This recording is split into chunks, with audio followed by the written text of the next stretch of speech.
கருப்பு பணத்தை மீட்டு ஒவ்வொருவர் கணக்கிலும் 15 லட்சம் ரூபாய் செலுத்துவதாக பிரதமர் மோடி தெரிவித்தது பொய் என்பது நிரூபணமாக இருப்பதாக காங்கிரஸ் கட்சி குற்றம் சாட்டியுள்ளது. சென்னை சேப்பாக்கத்தில் பண மதிப்பிழப்பு விவகாரத்தை கண்டித்தும் பாஜகவுக்கு எதிர்ப்பு தெரிவித்தும் காங்கிரஸ் சார்பில் கண்டன ஆர்ப்பாட்டம் நடைபெற்றது. இதில் ஆயிரக்கணக்கான காங்கிரஸ் கட்சியினர் கலந்து கொண்டனர். கூட்டத்தில் மாநில தலைவர் திருநாவுக்கரசர், மூத்த தலைவர் ஈவி.கே. இளங்கோவன், தேசிய செய்தி தொடர்பாளர் குஷ்பு உள்ளிட்டோர் மத்திய அரசை கண்டித்து கோஷங்களை எழுப்பினர். மேலும் மக்களின் வரிப்பணத்தில் வாழும் பாஜக அமைச்சர்களுக்கு ஏழை மக்களின் கஷ்டம் தெரியவில்லை என்றும் குற்றம் சாட்டினர். தமிழ்நாடு முழுவதும் மட்டுமல்ல, இந்திய நாடு முழுவதும் இன்றைக்கு ஸ்தம்பித்து கிடக்கிறது. இதையெல்லாம் மக்களுக்கு சுட்டிக்காட்டவும் விழிப்புணர்வு உண்டாக்கவும் மாற்றத்தை கொண்டு வரலாம். மத்திய அரசு நினைத்தால் முடியாதா? ஏன் 1000 ரூபாய் நோட்டையே திரும்பி கொண்டு வந்தால் என்ன? பழைய நோட்டை அல்ல. எப்படி 2000 ரூபாய் நோட்டு இருக்கிறதோ 500 ரூபாய் ஏற்கனவே இருந்தது அல்லவா? அதை ஒழித்து விட்டு தானே 5000 கொண்டு வருகிறீர்கள். அதுபோல ஒழிக்கப்பட்ட 1000க்கு பதிலாக இன்னொரு 1000ஐ புது நோட்டை புது வித்தியாசத்திலே கள்ள நோட்டு அடிக்க முடியாத விதத்திலே ஏன் 1000 ரூபாய் கொண்டு வர முடியாது? ஏன் கொண்டு வரக்கூடாது? இன்னும் பணப்புழக்கம் எளிதாக இருக்கும் அல்லவா? 1000 வந்தால் கருப்பு பணம் அதிகமாகும் என்றால் 2000 வந்தால் கருப்பு பணம் குறையுமா?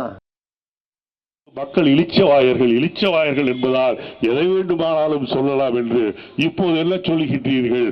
ரொக்கம் இல்லாத பரிமாற்றம், லஞ்ச பணத்தையும் ஊழலையும் தீவிரவாதத்தையும் ஒழிப்பதற்கு 500 செல்லாது 1000 செல்லாது என்று சொல்ல மோடி இப்போது என்ன சொல்கின்றார் என்றால் பணமில்லாத பொருளாதாரம். இது என்ன மீண்டும் கற்கால மனிதனுடைய நிலைக்கு நாம் போகின்றோமா? எதுவுமே யோசிக்காம திடீர்னு 500 ரூபாய் நோட்டு 1000 ரூபாய் நோட்டு நாங்க ரத்து பண்றோம்னு சொல்லிட்டாங்க. சரி, நீங்க ரத்து பண்றீங்க, அதுக்கப்புறம் அதுக்கு பதிலாக நோட்டுகள் தயாரிச்சு நீங்க பண்ண வேண்டாம். மக்களுக்கு என்ன பணம் கொடுக்கணும் அதுக்காக நீங்க எல்லாமே ஆர்பிஐ மூலமாக நீங்க தயாரிச்சு செஞ்சு மக்களுக்கு இமீடியட்டா தர வேண்டாம்.